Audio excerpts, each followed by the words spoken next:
All sports knowledge में आपका स्वागत है। आज हम जानेंगे टेनिस खेल के बारे में। चलिए शुरू करते हैं।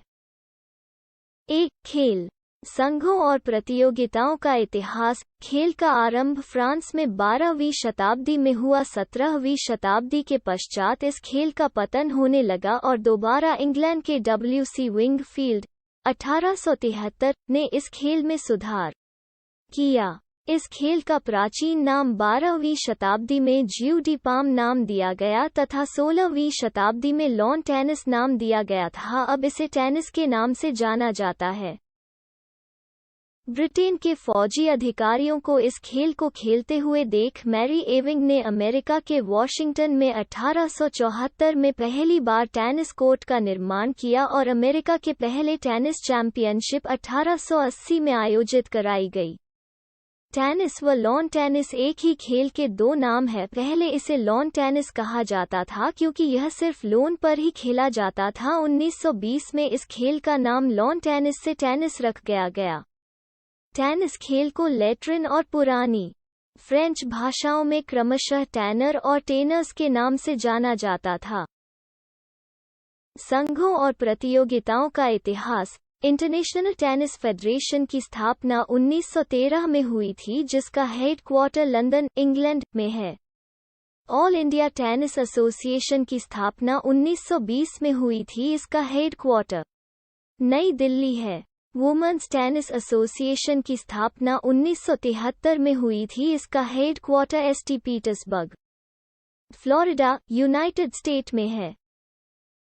विंबलडन टूर्नामेंट की शुरुआत 1877 में ऑल इंग्लैंड क्लब द्वारा की गई थी।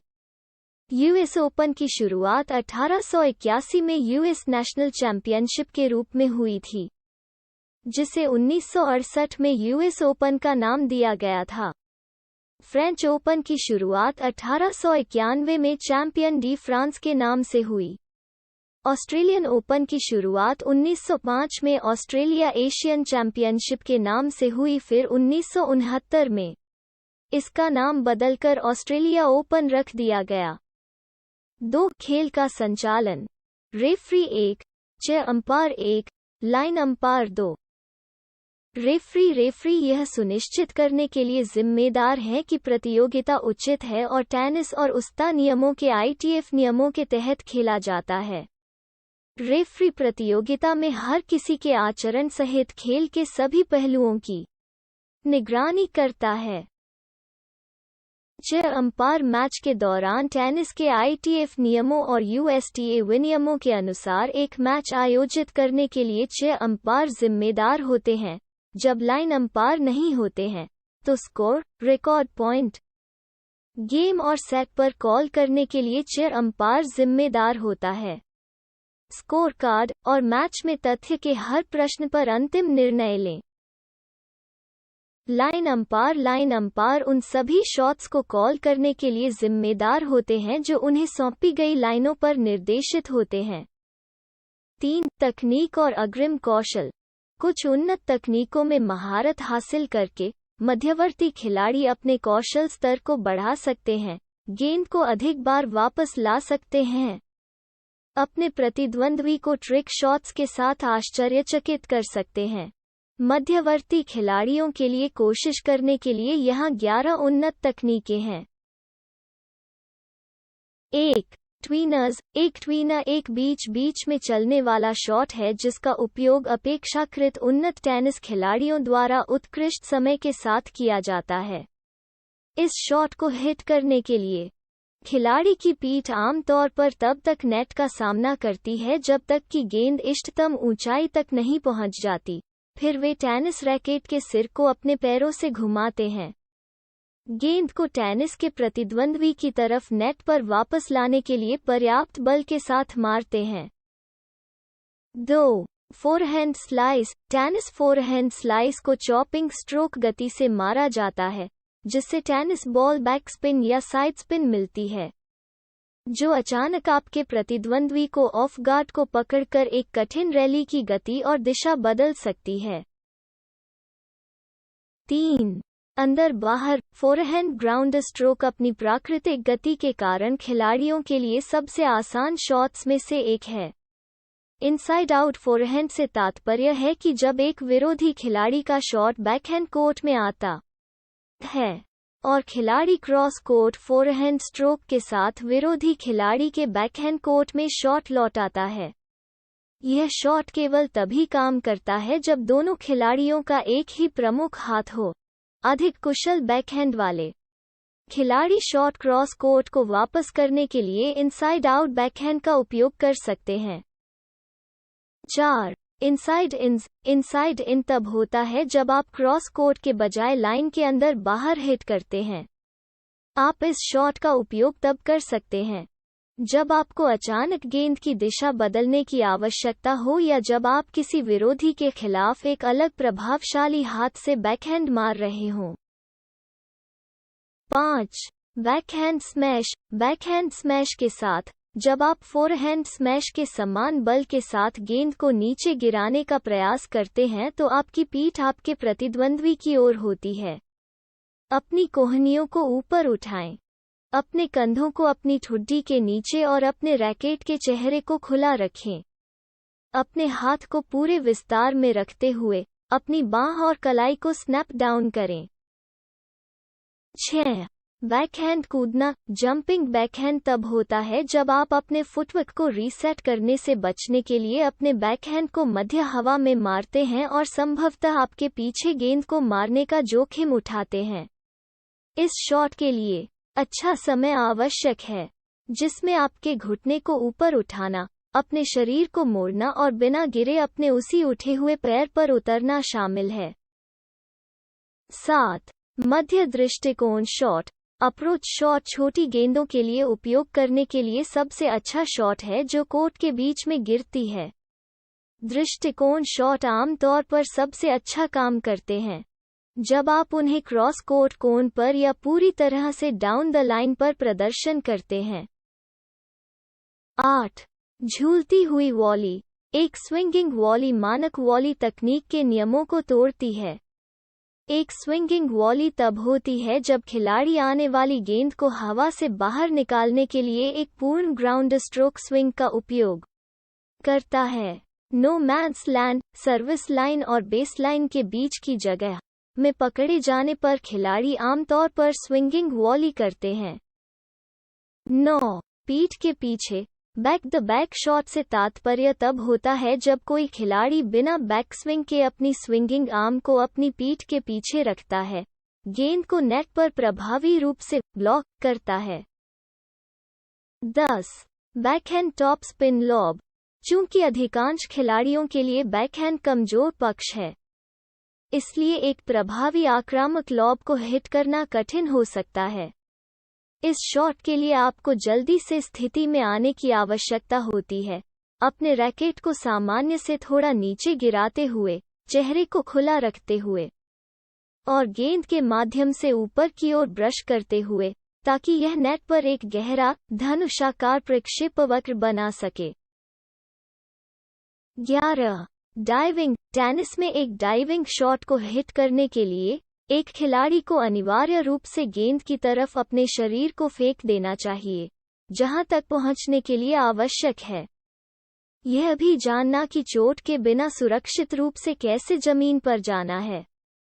गैल मोनफिल, जो अपने डाइविंग कौशल के लिए जाने जाते हैं, डाइविंग का सबसे महत्वपूर्ण हिस्सा कहते हैं कि जमीन के बारे में जानने के अलावा 4 उपकरण और उनके विनिर्देश। रैकेट हैंडल सहित रैकेट की लंबाई 29 इंच से अधिक नहीं होनी चाहिए। रैकेट के हैंड की चौड़ाई 12.5 इंच से अधिक नहीं होनी चाहिए। रैकेट के तार वाले भाग या हेड की लंबाई 15.5 इंच से अधिक नहीं होनी चाहिए। रैकेट के तार वाले भाग हेड की चौड़ाई 11.5 इंच से अधिक नहीं होनी चाहिए। Tennis ball. बॉल का रंग पीला होता है। एक मैच के लिए 2, 3, 4 या 6 बॉलों का प्रयोग किया जाता है। गेंद की गति और मैदान की समुद्र तल से ऊंचाई के आधार पर गेंद को 4 प्रकार में वर्गीकृत किया गया है। तेज, मध्यम तेज, धीमी तेज और हाई एल्टीट्यूड समुद्र तल से 2000 फीट की ऊंचाई के आधार पर गेंद का वजन 56.00 से 59.40 ग्राम, गेंद का व्यास 6.54 से 8.86 सेंटीमीटर। 5. खेल के मैदानों का लेआउट। कोर्ट की लंबाई सिंगल तथा डबल प्लेयर कोर्ट में 78 फीट तथा चौड़ाई सिंगल प्लेयर कोर्ट में 27 फीट तथा डबल प्लेयर कोर्ट में 36 फीट होती है। सर्विस लाइन की नेट से दूरी 21 फीट होती है। साइड गैलरी की चौड़ाई 4.5 फीट होती है। दोनों कोर्ट की अंतिम रेखाओं को बेसलाइन कहा जाता है, जिसकी मोटाई 4 इंच होती है। बेसलाइन पर सेंटर मार्क लगा होता है जिसकी लंबाई 4 इंच होती है। सेंटर मार्क और सेंटर सर्विस लाइन की मोटाई 5 सेंटीमीटर होती है। बेसलाइन, सेंटर सर्विस लाइन तथा सेंटर मार्क को छोड़कर अन्य सभी रेखाओं की मोटाई 1 इंच होती है। अगर टेनिस कोर्ट इंडोर हो तो छत की ऊंचाई कम से कम 30 फीट होनी चाहिए। पोल और नेट। टेनिस के कोर्ट के सेंटर में दोनों तरफ एक पोल लगा होता है जिस पर नेट बांधा जाता है। कोर्ट के माध्यम में नेट की ऊंचाई 3 फीट होती है तथा दोनों पोल के पास नेट की ऊंचाई 3.5 फीट होती है। डबल्स कोर्ट में दोनों पोल डबल साइड लाइन के बाहर की तरफ 3 फीट की दूरी पर लगे रहते हैं। नेट की लंबाई 36 + 6 फीट कुल 42 फीट होती है। नेट के मैच 4.5 सेंटीमीटर के होते हैं। नेट को बांधने के लिए तार की मोटाई का व्यास 8 मिलीमीटर होता है। नेट के ऊपर, नीचे और दोनों तरफ पट्टी की चौड़ाई 2 इंच होती है। 6 नियम और उनकी व्याख्या। मैच की शुरुआत अपने प्रतिद्वंद्वी के साथ वार्म अप करने से पहले कोई भी खिलाड़ी या टीम अपने रैकेट को घुमाएगी और स्पिन के विजेता के पास चुनने के लिए कुछ विकल्प होंगे। वे इन 3 विकल्पों में से किसी एक को चुन सकते हैं: सेवा करना या प्राप्त करना। कोर्ट की तरफ चुनना। एक बार टॉस का विजेता ऊपर दिए गए विकल्पों में से किसी एक को चुन लेता है तो प्रतिद्वंद्वी के पास शेष विकल्प होता है। स्कोरिंग। अधिकांश खेलों की तुलना में टेनिस में एक अलग बिंदु प्रणाली है। 0 अंक लव, 1 अंक 15, 2 अंक 30, 3 अंक 40, बंधा हुआ स्कोर सभी 40-40, ड्यूस सवा जीतता है, ड्यूस पॉइंट, एड इन, रिसीवर ड्यूस पॉइंट जीतता है, एड आउट। दोष। गेंद को मारने से पहले सवा के पैर किसी भी समय आधार रेखा या केंद्र रेखा के विस्तार या किनारे को नहीं छूना चाहिए। सेवा करते समय दौड़ने या चलने की अनुमति नहीं है, हालांकि कूदने की अनुमति है। गेंद की अवैध रिहाई। सवा को एक हाथ से गेंद को छोड़ना होगा। एक हाथ वाले खिलाड़ियों के लिए अपवाद बनाए गए हैं जो गेंद को छोड़ने के लिए रैकेट का उपयोग कर सकते हैं। एक मिस। यदि सवर स्विंग करता है लेकिन गेंद चूक जाती है तो यह एक गलती है। हालांकि अगर कोई सवर गेंद को छोड़ता है लेकिन उसे मारने का प्रयास नहीं करता है तो कोई गलती नहीं है और सवर सेवा के प्रयास को दोहरा सकता है। यदि गेंद उछलने से पहले नेट कॉर्ड, प्रतिद्वंद्वी के रैकेट या शरीर के अलावा किसी अन्य वस्तु से टकराती है तो यह एक गलती है। उदाहरण के लिए, यदि गेंद नेट पोस्ट से टकराती है और फिर सही कोर्ट में उछलती है तो सेवा अभी भी एक दोष है। एक गलती के बाद खेल तुरंत बंद हो जाता है। यदि इस बिंदु पर केवल एक गलती हुई है तो सवा को फिर से प्रयास करने की अनुमति दी जाती है। यदि इस बिंदु पर 2 दोष हैं तो प्राप्तकर्ता को बिंदु प्रदान किया जाता है। इसे दोहरा दोष के रूप में जाना जाता है।